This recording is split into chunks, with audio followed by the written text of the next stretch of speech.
السلام علیکم اسٹوڈنٹس، آج کا جو ہمارا لیکچر ہے وہ کلاس 8 کے لیے ہے اور ہمارا عنوان ہے میری عبادت۔ کل میں نے آپ لوگوں کو بتایا تھا کہ میری عبادت میں جو حامد ہے وہ پوچھتا ہے اپنے والد سے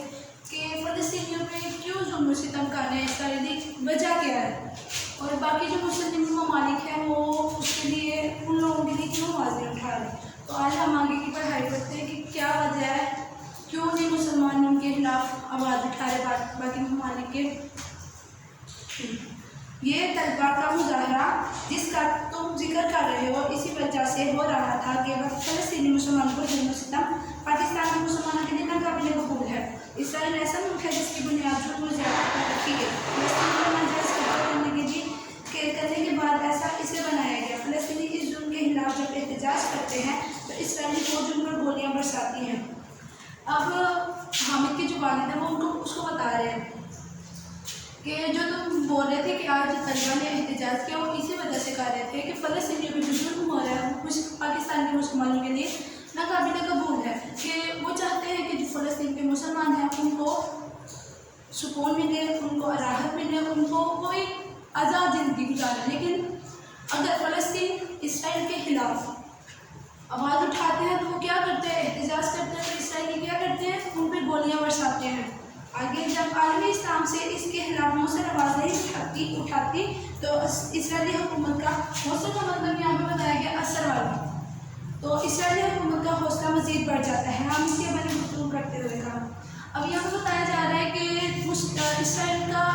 اسرائیل کو ہمت کیسے ملتی ہے جب فلسطین کے علاوہ باقی تمام اسلامی ممالک اسرائیل کے خلاف آواز نہیں اٹھاتے، مؤثر اثر والی آواز نہیں اٹھاتے، ان کے خلاف نہیں بولتے، تو وہ ان کا مزید حوصلہ بڑھتا ہے کہ ہمیں کوئی پوچھنے والا نہیں ہے تو ہم جس طرح چاہیں زندگی گزاریں، ان کو جس طرح چاہیں ان کو ظلم و ستم کریں۔ اب جان کیا وجہ ہے کہ مسلمان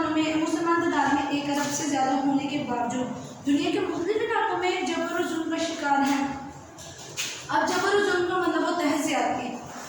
اب حامد اپنے والد سے کہہ رہا ہے کہ مسلمانوں کی تعداد پوری دنیا میں 1 ارب سے زیادہ ہے، 1 ارب کے قریب ہے، تو کیوں نہیں وہ سارے مل کے اسرائیل کے خلاف آواز اٹھائے۔ آگے حامد نے ابا جان سے پوچھا، سوال کا جواب دیتے ہوئے حامد کے ابا کہنے لگے بیٹا امت مسلمہ کی بدقسمتی یہ ہے کہ اس میں خاندانی اور نسلی تفاخر اور تفرقہ بازی شامل ہو چکے ہیں، جس سے اس امت کے اتحاد اور یکجہتی پر برا اثر پڑا ہے۔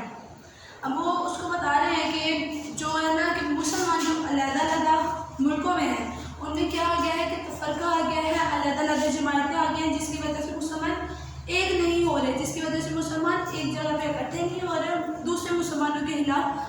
مسلمانوں کے ساتھ نہیں کھڑے ہو رہے۔ یہی وجہ ہے کہ وہ علیحدہ علیحدہ اپنے ممالک میں جو کام ہوتا ہے وہ کر رہے ہیں۔ اب اجل کیا مسلمانوں کے اتحاد کے لیے کبھی کوشش نہیں کی گئی؟ حامد نے پوچھا۔ پہلی جنگ عظیم کے بعد سب سے زیادہ نقصان مسلمانوں کی وحدت ملی کو پہنچا،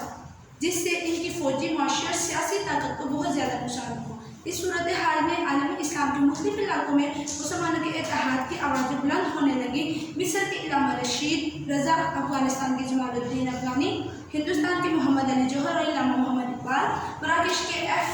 عبدالکریم اور تیونس کے جناب سنیوسی اسلامی دنیا کے وہ مفکر تھے جنہوں نے مسلمانوں کے اتحاد کا نعرہ لگایا۔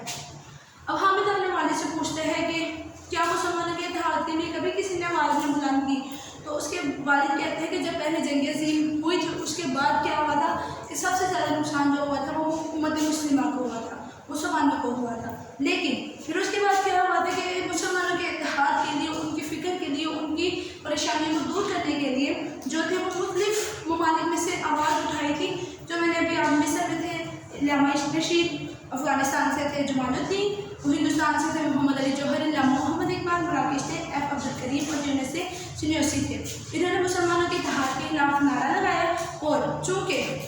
1926 میں مکہ مکرمہ میں مختلف اسلامی مفکرین کا اجلاس ہوا جس میں عالمی اسلام کے مسائل پر غور و فکر کر کے ان کے حل کی تجویز مرتب کی گئی۔ جب انہوں نے ایک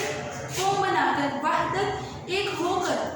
جب مسلمانوں کے لیے اتحاد کا نعرہ لگایا تو سب نے ایک کانگریس بٹھائی، جس کی وجہ سے اس میں مسلمانوں کو حل ہوا، مسلمانوں کو تمام وہ سہولیات دی گئی تھی جو وہ چاہتے تھے۔ اسی اجلاس میں ایک ادارے کی بنیاد رکھی گئی جو معتمد